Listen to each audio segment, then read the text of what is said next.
Hello everyone, welcome back to my channel. This is Vinash Shaikh and you are watching light of commerce. आज का video होने वाला है बहुत ही खास, क्योंकि टीवाई बीकॉम के एग्जाम में बहुत ही पास, एसवाई बैफ के एग्जाम भी बहुत करीब है और एसवाई बैफ और टीवाई बैफ टीवाई बीकॉम दोनों के एग्जाम के लिए बहुत ही important topic cost accounting subject का कॉस्ट शीट, जो बीकॉम को 20 मार्क्स कवर करके देगा और एसवाई बैफ को 15 मार्क्स कवर करके देगा। तो वीडियो में लास्ट तक बने रहना। नए हो चैनल पर तो सब्सक्राइब कर लीजिए और बेल आइकन को भी दबा दीजिए।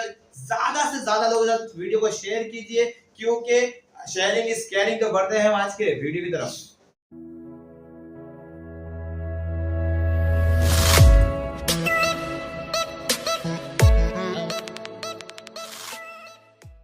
देखो, कॉस्ट शीट जो है बहुत ही इंपॉर्टेंट टॉपिक है टीवाई बीकॉम के सेम 5 के एग्जाम के लिए और साथ ही साथ एसवाई बैफ के सेम 3 के एग्जाम के लिए। एसवाई बैफ के लिए 15 मार्क्स का टॉपिक है और टीवाई बीकॉम के लिए ये 20 मार्क्स का टॉपिक है। अब बहुत ही इंपॉर्टेंट टॉपिक बोल सकते हैं, बट बहुत इजी भी टॉपिक है। तो आज के वीडियो में अपन ज्यादा से ज्यादा क्वेश्चंस कवर करेंगे कॉस्ट शीट के, कि कॉस्ट शीट में कैसे प्रॉब्लम आ सकते हैं। अब कॉस्ट शीट का एक क्वेश्चन आप पीछे भी देख रहे हैं, लेकिन हम पहले डिस्कस करेंगे कॉस्ट शीट के फॉर्मेट के बारे में। जो मोटा मोटा याद रखना है अपने कॉस्ट शीट का फॉर्मेट। कॉस्ट शीट के फॉर्मेट के अंदर 3 इंपॉर्टेंट चीजें पहले वो देख लेते हैं। That is first is direct material, then direct wages और डायरेक्ट ओवरहेड या डायरेक्ट एक्सपेंस। ये 3 जो डायरेक्ट एक्सपेंसेस है, इनको वेरिएबल एक्सपेंस भी कहा जाता है और ये कोई भी प्रोडक्ट को बनाने के लिए सबसे इंपॉर्टेंट एक्सपेंसेस है। इसलिए इन तीनों को जब ऐड किया जाता है तो इनको प्राइम कॉस्ट बोला जाता है। प्राइम कॉस्ट मतलब main cost of the product, मतलब प्रोडक्ट मैन्युफैक्चर करने में बहुत सारे खर्चे होते हैं किसी भी फर्म को, लेकिन उसके अंदर ये 3 खर्चे जो है वो सबसे प्राइम कॉस्ट है, सबसे मेन खर्चे है, क्योंकि इनके साथ ही हम कोई भी प्रोडक्ट का प्रोडक्शन कर सकते हैं। अब इनको अपन पढ़ते क्या है ये, तो डायरेक्ट मटेरियल मतलब कोई भी प्रोडक्ट अगर तुम बना रहे हो, फिनिश गुड्स रेडी कर रहे हो, तो तुम्हारे पास उसका रॉ मटेरियल होना बहुत कंपलसरी है। तो इसके अंदर अपन रॉ मटेरियल रिलेटेड एक्सपेंसेस लेंगे। जैसे रॉ मटेरियल का हमारे पास अगर इन केस पहले से ओपनिंग स्टॉक रखा हुआ है तो वो ले लेंगे अपन। हमने और करंट ईयर में कुछ परचेज किया रॉ मटेरियल का तो वो ले लेंगे। रॉ मटेरियल लाने में हमको कोई खर्चा हुआ, कैरेज इनवर्ड या फ्रेट इनवर्ड, तो वो ले लेंगे।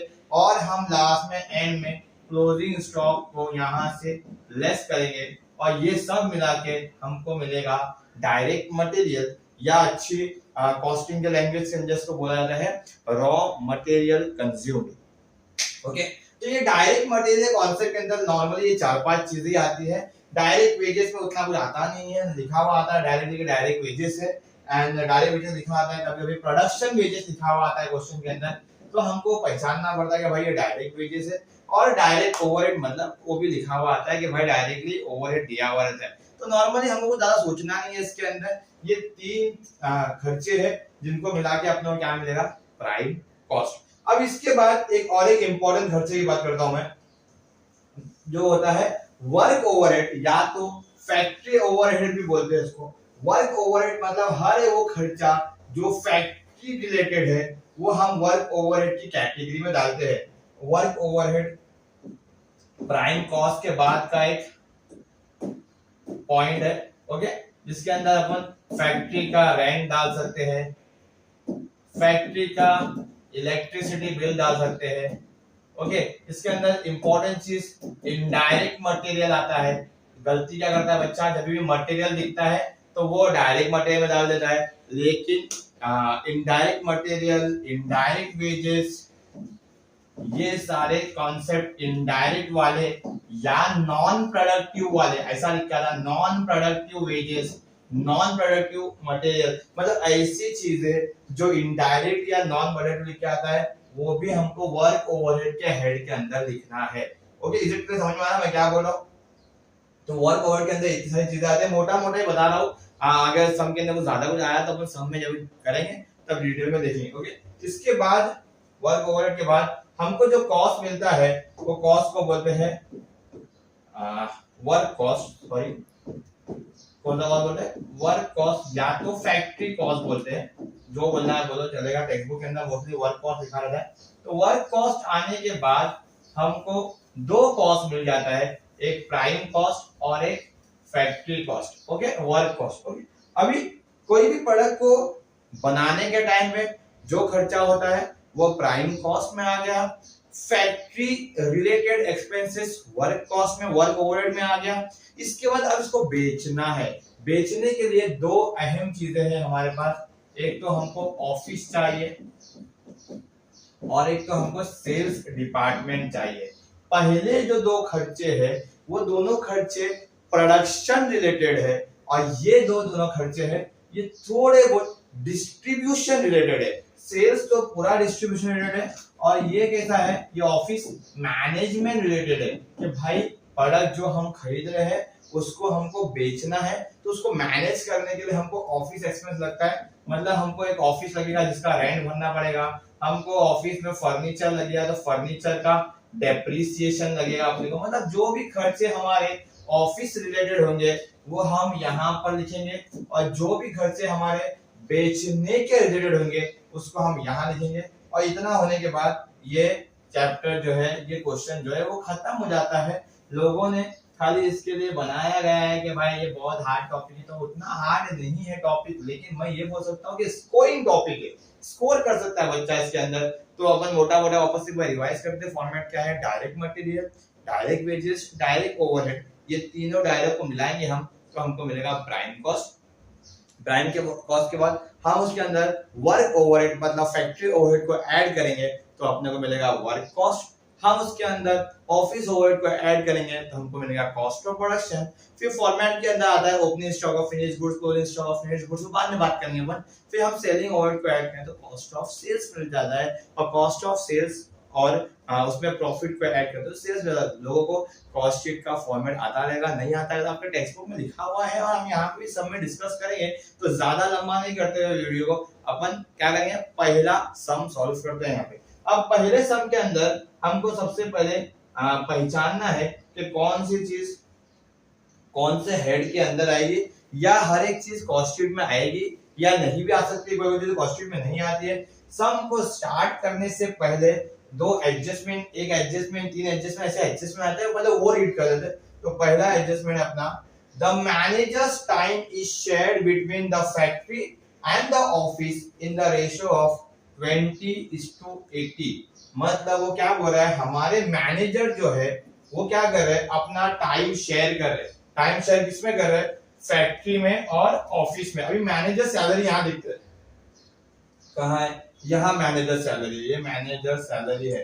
मैनेजर सैलरी क्या हो रहा है बोलते हैं, फैक्ट्री और ऑफिस में डिस्ट्रीब्यूट हो रहा है। क्या रेशियो में हो रहा है, 20:80 रेशियो में, 20:80 रेशियो में। मतलब मैनेजर सैलरी सम के अंदर जितना भी दिया हुआ रहेगा उसको हमको क्या करना है, उसको हमको ये रेशियो में बांट देना है। किसी को अगर रेशियो काटना आता है तो काटो, 21 जा 24 जा, तो 1:4 में हमको बांटना है। 1 देना है हमको फैक्ट्री को और 4 देना है हमको ऑफिस को। मतलब मैनेजर सैलरी ऐसा बटेगा, मतलब उसका एक पार्ट जाएगा फैक्ट्री में और 4 पार्ट जाएगा ऑफिस में। कोई बच्चा क्वेश्चन पूछता था अगर ये एडजस्टमेंट नहीं होता तो डायरेक्टली मैनेजर सैलरी कौन से हेड का पार्ट है, तो मैनेजर सैलरी जो है वो ऑफिस ओवरहेड का पार्ट है। ओके, दूसरा एडजस्टमेंट पढ़ते हैं, कैरेज आउटवर्ड इंक्लूड। याद रखना अकाउंट्स के अंदर, कॉस्टिंग के अंदर या किसी भी चीज के अंदर वर्ड इंक्लूड आया ना तो वो एडजस्टमेंट काफी आसान हो जाता है। इंक्लूड रहा तो उसको एक्सक्लूड कर दो, मतलब माइनस कर दो। क्या बोला है, कैरेज आउटवर्ड इंक्लूड 7500। देखो अपन खाली इतना ही पढ़े कि कैरेज आउटवर्ड के अंदर, इसके अंदर कैरेज आउटवर्ड के अंदर क्या है, 7500 का क्या है, कुछ तो इंक्लूड है। क्या इंक्लूड है अपन वो नहीं पढ़ रहे फिलहाल, कुछ तो इंक्लूड है, 7500 रुपया। तो मैं क्या बोल रहा हूँ, पहले तो पहली फुर्सत में कैरेज आउटवर्ड से माइनस कर दो। क्या कर दो, कैरेज आउटवर्ड से माइनस कर दो। अब क्या इंक्लूड है वो देख के अपन उसका दूसरा इफेक्ट पास करने का ट्राई करेंगे। Being carriage inward on plant and machinery. बोलता है जो 7500 है वो किसका है, वो कैरेज इनवर्ड का है। और कैरेज इनवर्ड बोल के अगर ये सम में रुक जाते इतना, तो अपन क्या करते, हमारे पास कैरेज इनवर्ड है क्या, हाँ यस, इधर ऊपर ही कैरेज इनवर्ड है, इसमें 7500 ऐड कर देते। मतलब कैरेज आउटवर्ड के अंदर 7500 एडेड है, वो किसका है, तो वो कैरेज इनवर्ड का है। तो बॉस कैरेज इनवर्ड में ऐड करते। लेकिन आगे बहुत इंपॉर्टेंट चीज बोली है कि भाई वो कैरेज इनवर्ड किसका है, ऑन प्लांट एंड मशीनरी। याद रखना कॉस्ट शीट के अंदर purchase of asset, purchase of asset, purchase of asset को नहीं लिया जाता कॉस्ट शीट के फॉर्मेट के अंदर।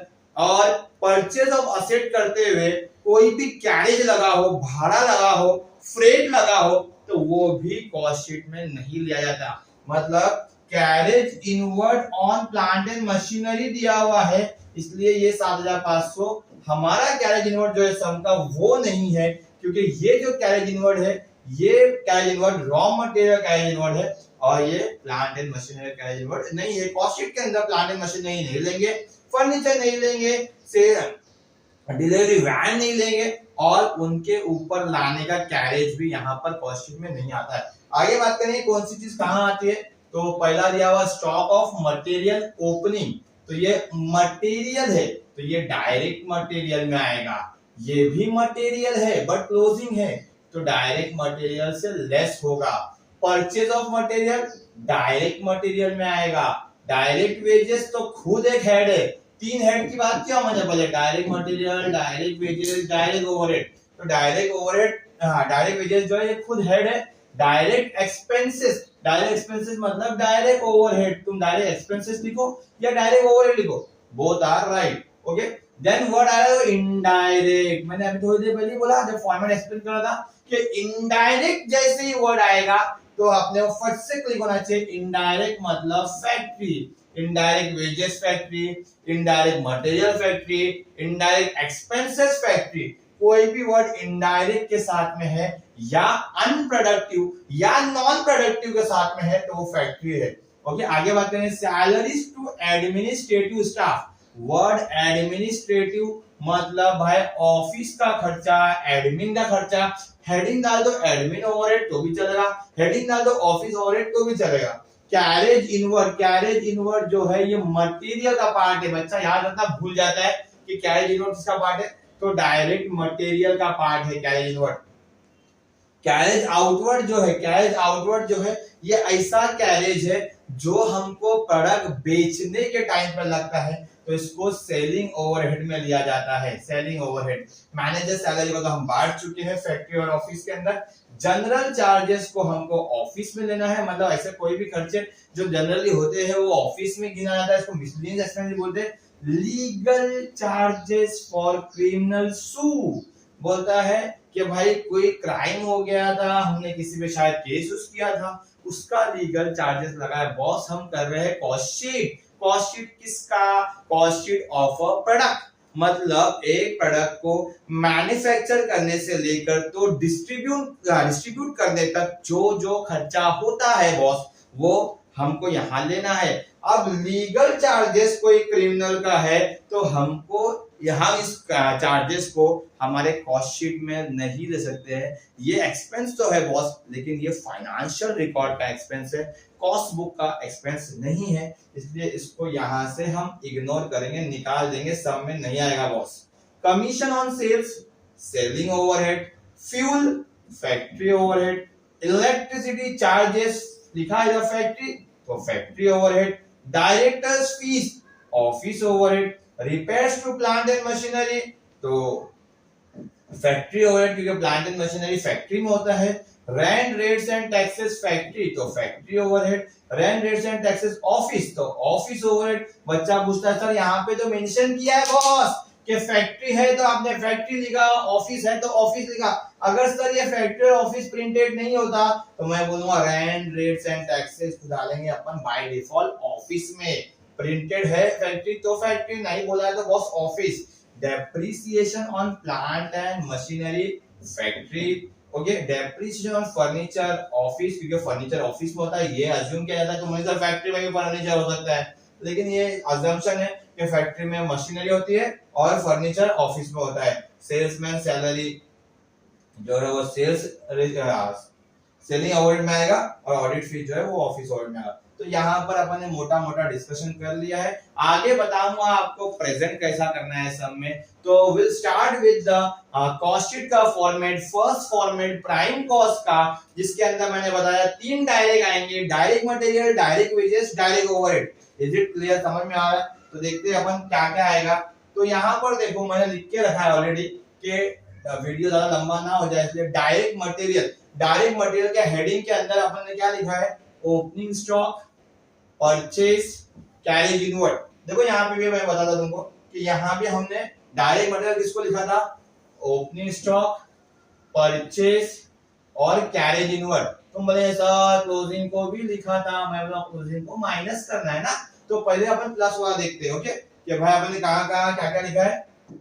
अपन ने ओपनिंग लिखा है जो 2,70,000 है, देन परचेज लिखा है जो 1248 है, और अपन ने लिखा है कैरेज इनवर्ड। कैरेज इनवर्ड जो है वो शायद 48 है, एक मिनट, यस 48,000 जो है वो कैरेज इनवर्ड है अपना। ओके, तो ये तीनों चीज को अपन ने ले लिया, तीनों को ऐड कर लिया। तीनों को ऐड करने से हमको क्या मिला, हमको टोटल डायरेक्ट मटेरियल मिला बोल सकते हैं। उसमें से हम क्लोजिंग को माइनस कर देंगे तो अपने को मिलेगा नेट डायरेक्ट मटेरियल या तो रॉ मटेरियल कंज्यूम। जो भी लिखोगे राइट होगा, टेंशन नहीं है। अपन यहाँ देखते हैं opening stock, purchase, carriage inward, तीनों को टोटल किया, यहाँ लिखा रॉ, क्लोजिंग स्टॉक को माइनस किया। देखो तो नेट डायरेक्ट मटेरियल लिखो या तुम्हारी मर्जी, तुम रॉ मटेरियल कंज्यूम लिखो। तो रॉ मटेरियल कंज्यूम माइनस करने के बाद ये अमाउंट आ गया, that is raw material consume, मतलब डायरेक्ट मटेरियल का आंसर आ गया। उसके बाद हमारे सब में फॉर्मेट के हिसाब से डायरेक्ट वेजेस था और डायरेक्ट एक्सपेंस था, तो अपन ने डायरेक्ट वेजेस और डायरेक्ट एक्सपेंस को भी लिख दिया 357 एंड 120। देखो 357 डायरेक्ट वेजेस का और 120 जो है वो डायरेक्ट एक्सपेंस का। तुम डायरेक्ट एक्सपेंस लिखो तो भी चलेगा, डायरेक्ट ओवरहेड लिखो तो भी चलेगा। अब क्या है, अब हमारा डायरेक्ट मटेरियल का आंसर जो था वो answer direct wages, direct overhead, तीनों को हम ऐड करेंगे तो हमको इंपॉर्टेंट कॉस्ट मिलेगा, मेन कॉस्ट मिलेगा, that is a prime cost. तो प्राइम कॉस्ट लिख दिया हमने आउटर कॉलम में। बहुत सारे टीचर्स 3 कॉलम बनाते हैं, कोई 2 कॉलम बनाता है, कोई 4 कॉलम बनाता है। तुमको जितना कॉलम बना के करना है करो, बिंदास करो, लेकिन प्राइम कॉस्ट को याद रखना आखिरी कॉलम में लेके आओ वैसे भी करके। तो प्राइम कॉस्ट हमारा आ गया। अब प्राइम कॉस्ट के बाद एक इंपॉर्टेंट हेड है हमारा, that is a work overhead. Okay, हमको इसको नीचे करना है, मेरे को एक पेज पे एडजस्ट नहीं होगा, इसलिए मैंने अलग अलग पेजेस पे इसको लिया है। तो प्राइम कॉस्ट को कंटिन्यू करना, प्राइम कॉस्ट के बाद हमको यहां लिखना है एड वर्क ओवरहेड, इसलिए मैंने प्राइम कॉस्ट के बाद यहां पर वर्क ओवरहेड को लिया है। प्राइम कॉस्ट के नीचे हमको वर्क ओवरहेड पहचानना है। तो वर्क ओवरहेड मतलब फैक्ट्री ओवरहेड। तो फैक्ट्री ओवरहेड में क्या आएगा, अपन ने यहाँ पे टिक करके रखा था कि फैक्ट्री ओवरहेड में आएगा इनडायरेक्ट वेजेस जो 24,000 का है। देन हमको फैक्ट्री ओवरहेड में आएगा, अपन ने देख के रखा है मैनेजर सैलरी का रेशियो 1:4 वाला, मतलब मैनेजर सैलरी तो है 72,000, उसका 1:4 करेंगे, 72,000 का 1:4 करेंगे तो आएगा 14,400। 14,400 जो जाएगा वो फैक्ट्री में जाएगा और बाकी अमाउंट जो है वो ऑफिस में जाएगा। तो यहाँ मैंने लिखा रहेगा तो मैनेजर सैलरी 14,400, तो ये भी हमने लिख लिया। डायरेक्ट वेजेस हो गया। Fuel, electricity, repairs, factory rent, depreciation, ये सारे चीजें हमने लिखे थे वहां पे कि भाई ये फैक्ट्री में आएगा। तो इसका पहचानना बहुत इंपॉर्टेंट है कि भाई कौन सा एक्सपेंस कहाँ जाने वाला है। फिर उसके बाद कोई काम ही नहीं बचता है, ये तो सबको टोटल करो, टोटल फैक्ट्री ओवरहेड निकालो। हमारा प्राइम कॉस्ट आंसर आया था, उसमें इस आंसर को ऐड करो और हमको वर्क कॉस्ट मिल जाएगा। ओके, ये वर्क कॉस्ट आने से पहले भी 2 एक्सपेंसेस आते हैं, एक्चुअली एक्सपेंसेस नहीं है वो, opening stock of WIP and less closing stock of WIP, ये पार्ट आता है, ये फॉर्मेट का पार्ट है, बट मोस्टली ये सब में नहीं आता है, इसलिए टीचर्स को बहुत सिखाते नहीं है। लेकिन हमारे सब में अगर आता है, अगर आगे जाके तो हम सीखेंगे। वो कब आता है? वर्क कॉस्ट से पहले आता है फॉर्मेट में, याद रखना। फिलहाल ये सब में नहीं है, तो फिलहाल यहाँ से हम इसको निकाल देते हैं, ज्यादा कंफ्यूजन नहीं करेंगे क्रिएट अपन। तो यहाँ पर टोटल फैक्ट्री ओवरहेड आया था हमारा, टोटल को हमने प्राइम कॉस्ट से ऐड किया, हमको वर्क कॉस्ट मिला। अब इसके आगे हमको करना है ऐड ऑफिस एडमिन ओवरहेड, मतलब इसके आगे आपने ऑफिस से खर्चे देना है, जो हमने नेक्स्ट पेज पे दिया है। देखो administrative overhead, okay. Administrative overhead के अंदर जो भी हमारे खर्चे ऑफिस से रिलेटेड थे, वो सारे खर्चे हमको यहाँ पर लेना है, ओके। पहला यहाँ पे था salaries to admin staff, then manager salary का फोर्थ वाला हिस्सा या 80% हिस्सा बोल सकते हैं, जनरल चार्जेस 3 हो गया, फिर director fees 4, rent 5, depreciation 6, audit fees 7। तो 7 आइटम हमारे एडमिन ओवरहेड के हैं या ऑफिस ओवरहेड के हो सकते हैं। हम काउंट करते हैं यहाँ पे 1 2 3 4 5 6 7, तो 7 एक्सपेंसेस हमको वहां से मिल गए। सातों को ऐड किया बॉस, यहाँ लिख दिया, इसमें इसको ऐड किया, मतलब वर्क कॉस्ट जो हमारा आंसर आया था उसमें हमने सारे एडमिन ओवरहेड को ऐड किया, और यहाँ तो जो आंसर आया उसको बोलेंगे हम cost of production. Cost of production का आंसर आने के बाद फॉर्मेट के अंदर हमको क्या करना है? हमको ऐड करना है opening stock of finish goods less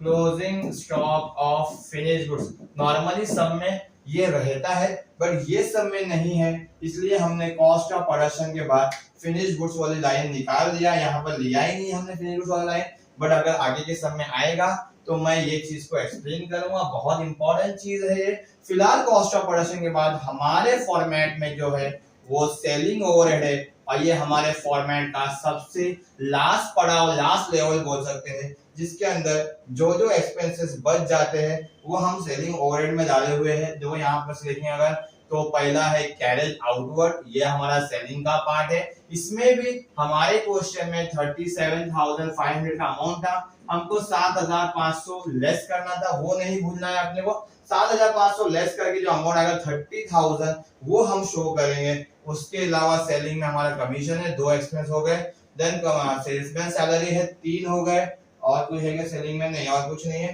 तो ये 3 खर्चों से हमको सेलिंग ओवरहेड हमारा मिलता है।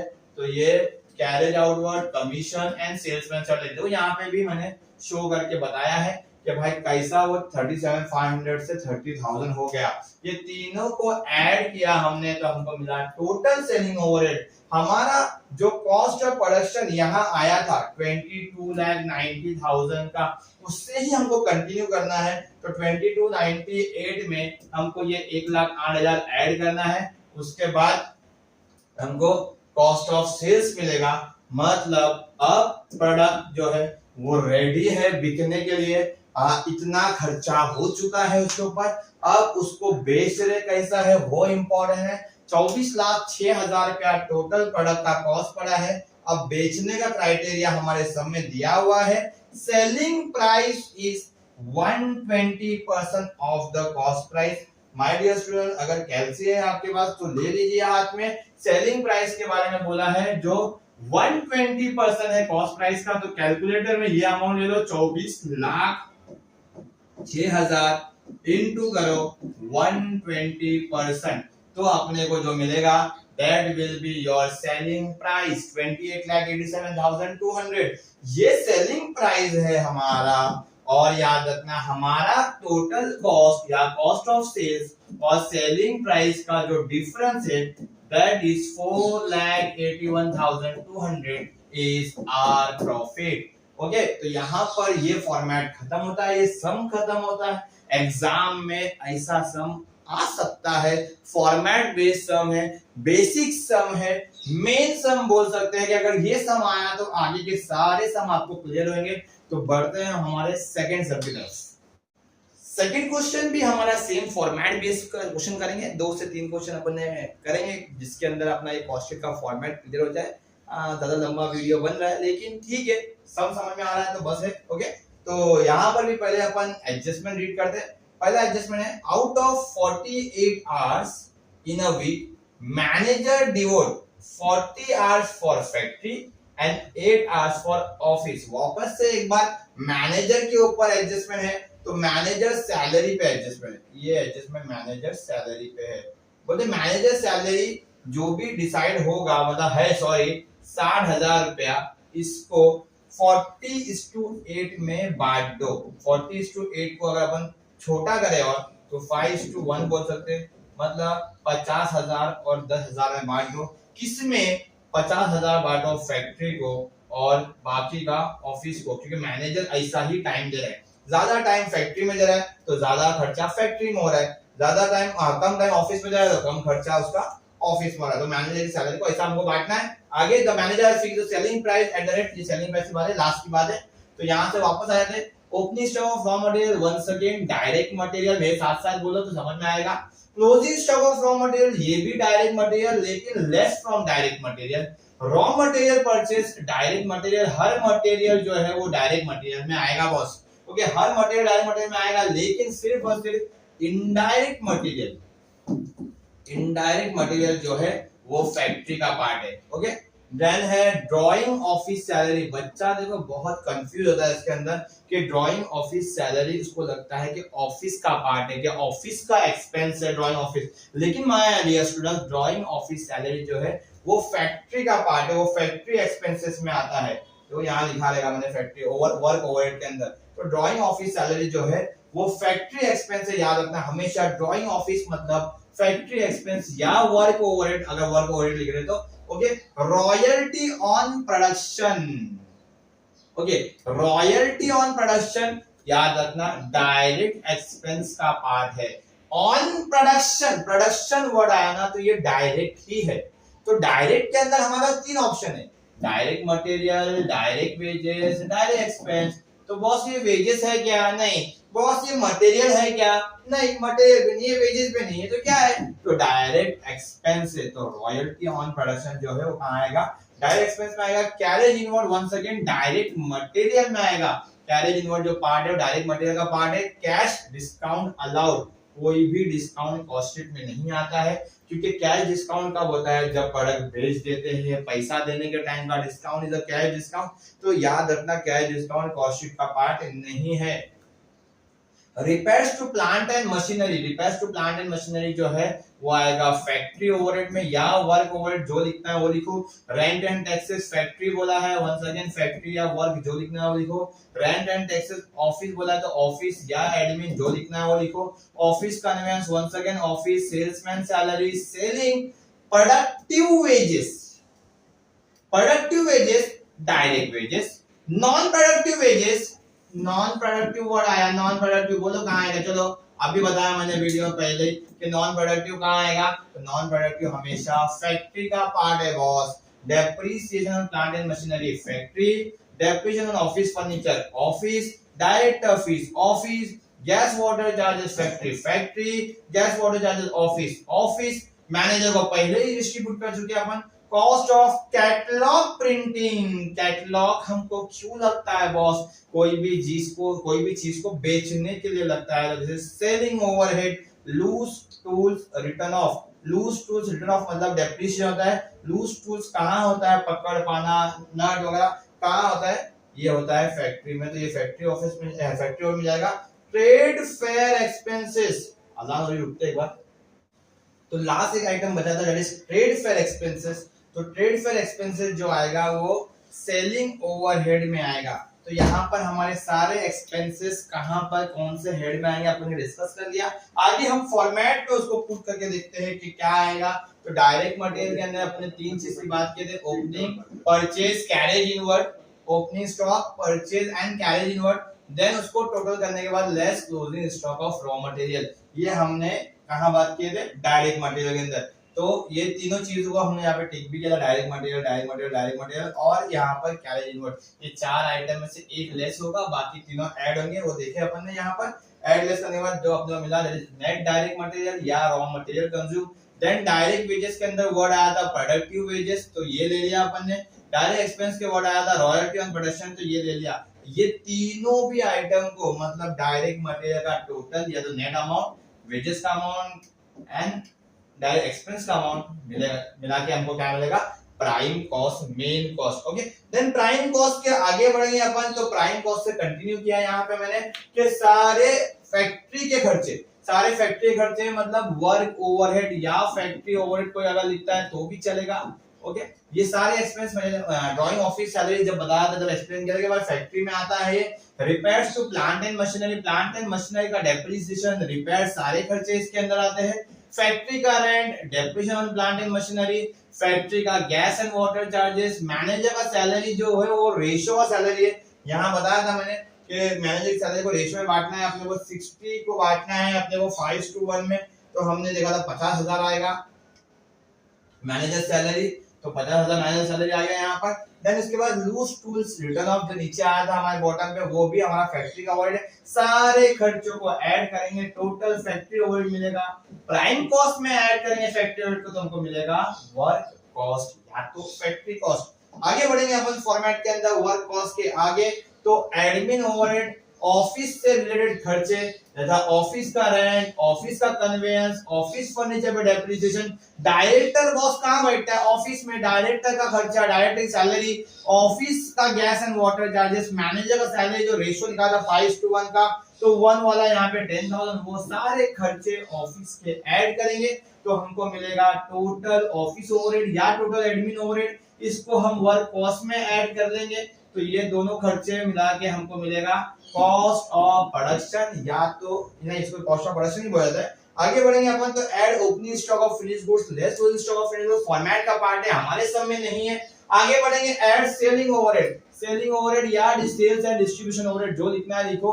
उसके अंदर सेल्समैन का सैलरी आया था, कैटलॉग प्रिंटिंग आया था, ट्रेड फेयर एक्सपेंस आया था, ये तीनों एक्सपेंस को टोटल करेंगे, टोटल सेलिंग ओवरहेड मिलेगा। देन कॉस्ट ऑफ प्रोडक्शन जो आया था उसको आगे ऐड करके यहाँ पे सेलिंग ओवरहेड। देखो ये फॉर्मेट तुमको एक ही पेज पे पूरा करना है, मेरे लिए पॉसिबल नहीं है, इसलिए मैंने ऐसा तोड़ तोड़ के बताया आपको। सेल्स एंड डिस्ट्रीब्यूशन ओवरहेड होने के बाद हमको मिलेगा मेन कॉस्ट, या सॉरी आखिरी cost, last cost, that is cost of sales. अब हम आते हैं हमारे एडजस्टमेंट वाले पॉइंट पे कि भाई क्या बोला था, the management has fixed the selling price 110% of cost, 110% किसका, कॉस्ट का। अब यहाँ पे कॉस्ट जो बात हुई, कौन सी बात हुई है, हमारा आखिरी cost that is cost of sales, इसका 110% निकालेंगे तो ये आएगा, और that difference is our profit. तो यहाँ पर ये सब भी खत्म होता है हमारा, बहुत ही इजी समझता है। यहाँ पर हमने वर्किंग नोट के अंदर फुटनोट बताया है कौन सी चीज को कैसा बांटा है, ये लिखेंगे, वेरी गुड। कैश डिस्काउंट एक फाइनेंशियल एक्सपेंसेस है, इसलिए कैश डिस्काउंट को कॉस्ट शीट में नहीं लिया जाता।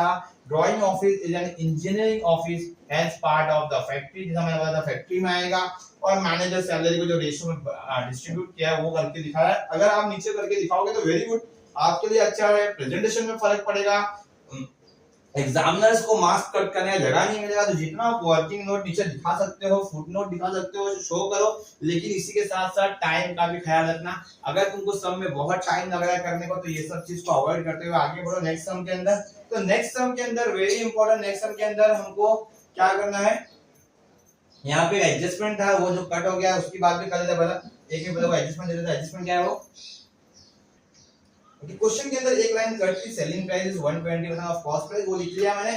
सीधा फॉर्मेट पे आते हैं, यहाँ पर मैं ये फॉर्मेट आप लोगों को करने के लिए देता हूँ, मैं हटता हूँ, स्क्रीनशॉट निकालिए, सॉल्यूशन मत देखिए बॉस, सॉल्यूशन में यहाँ पे डिस्कस करूंगा आपको यहाँ पर वीडियो के डिस्क्रिप्शन में भी इसका सॉल्यूशन दे दूंगा मैं, लेकिन वो दो क्वेश्चन के बेस पे आप देखिए कि आप इसके अंदर कितना कर सकते हो। अगर यहाँ पर वो दो क्वेश्चन के बेस पे आपने 60% भी बहुत सॉल्व कर लिया ना, तो आपको कॉस्ट शीट आ जाएगा आराम से। तो ये फॉर्मेट को आप ट्राई करो कहाँ डालने की, मतलब सॉल्व करने की कोशिश करो कि कौन सी चीज कहाँ पे आएगी। ओके, आगे पहले इसको देखकर करना है, देन आगे मैंने इसके सॉल्यूशन भी दिया है, तो सॉल्यूशन आप बाद में देखना, लेकिन यहाँ के डिस्क्रिप्शन बॉक्स में डाल दूंगा सॉल्यूशन को, तो आप सॉल्यूशन भी देख लेना बाद में, लेकिन आप पहले ट्राई करना कौन सी चीज कहाँ आएगी। ओके, आपके पास टेक्स्ट बुक होगा आईनापुरे तो आईनापुरे के टेक्स्ट बुक का ही क्वेश्चन है। तो ये फॉर्मेट बेस्ड क्वेश्चन है। यहाँ पर 3 क्वेश्चन अपन ने देखा फॉर्मेट बेस्ड, पहले 2 मैंने बताया, तीसरा आपको करना है। इसके ऊपर अपने को कॉस्ट शीट का मोटा मोटा नॉलेज आ जाएगा। कॉस्ट शीट हमको 50% आ जाएगा। कॉस्ट शीट के अंदर और 3 टाइप के कॉस्ट शीट के क्वेश्चन आते हैं। एक तो ये तो हो गया। देन दूसरा टाइप है यूनिट, रेट और अमाउंट वाला कॉलम बना के कॉस्ट शीट करना पड़ता है अपने को, वो एक टाइप के बाद हमारा आगे का टाइप एक है जिसके अंदर एस्टिमेटेड कॉस्ट शीट बनाना पड़ता है अपने को, कि एक कॉस्ट शीट को देखकर दूसरे कॉस्ट शीट बनाएगा, वो काफी आसान होता है बॉस। और उसके आगे एक होता है 2 प्रोडक्ट का कॉस्ट शीट, जो पुराने टेक्स्ट बुक में हुआ करता था, नए आईनापुरे के टेक्स्ट बुक में वो क्वेश्चन नहीं है। तो मैं भी यहाँ पर आपको ज्यादा प्रेशर नहीं डालूंगा, वो नहीं सिखाऊंगा। तो ये 3 क्वेश्चन के बाद दूसरे वीडियो के अंदर हम देखेंगे यूनिट, रेट, अमाउंट वाला कॉस्ट शीट। तब तक के लिए ये प्रिपरेशन करो, जल्दी दूसरा वीडियो पे आएगा। Thank you so much. Video को लाइक करना, शेयर करना, सब्सक्राइब करना ना भूलिए। Thank you.